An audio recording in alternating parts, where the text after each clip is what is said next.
நீங்கள் பார்த்து கொண்டிருப்பது நியூஸ் 21 செய்திகள். தமிழ்நாடு செய்திகளை உடனுக்குடன் தெரிந்து கொள்ள நியூஸ் 21 செய்திகளை பாருங்கள். கொடைக்கானலில் அண்ணா சாலை பகுதியில் அமைந்துள்ள ஸ்ரீ வரதராஜ பெருமாள் திருக்கோவில் புரட்டாசி மாத பிரம்மோற்சவ விழா சிறப்பாக நடைபெற்றது. திண்டுக்கல் மாவட்டம் கொடைக்கானல் அண்ணா சாலை பகுதியில் அமைந்துள்ள ஸ்ரீ வரதராஜ பெருமாள் திருக்கோவிலின் புரட்டாசி மாத பிரம்மோற்சவ விழா புரட்டாசி 23 வியாழக்கிழமை அன்று திருக்கோவிலில் கொடியேற்றப்பட்டது. மூலவர் வரதராஜ பெருமாளுக்கு பல்வேறு சிறப்பு அபிஷேகங்களும் பூஜைகளும் நடைபெற்றது. பிறகு உற்சவமூர்த்தியின் திருவீதி உலா மின் விளக்குகளால் அலங்கரிக்கப்பட்ட வாகனத்தில் 3 நாட்களும் ஊர்வலமாக திருவீதி உலா நடைபெற்றது.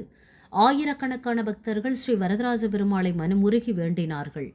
மேலும் இறுதி நாளான இன்று அன்னதானம் வழங்கும் நிகழ்ச்சியில் சுமார் 1500க்கும் மேற்பட்டோருக்கு மாபெரும் அன்னதானம் வழங்கப்பட்டது. இந்த விழாவிற்கான சிறப்பு ஏற்பாடுகளை திருப்பணி ஆலய கமிட்டியினர், முன்னாள் நகர்மன்ற தலைவர் VS கோவிந்தன், செயலாளர் ராஜாராம், அங்கப்பன், திருப்பணி கமிட்டி செயலாளர் ராஜேஷ் கண்ணா ஆகியோர் சிறப்பாக செய்திருந்தார்கள். மேலும் இந்த நிகழ்ச்சியில் நகரமன்ற தலைவர் செல்லதுரை, நகரமன்ற துணைத் தலைவர் மாயக்கண்ணன் ஆகியோர் கலந்து கொண்டனர். ஏராளமான பக்தர்கள் கலந்து கொண்டனர். நியூஸ் 21 செய்திகளுக்காக தலைமை செய்தியாளர் குல் சுரேஷ்.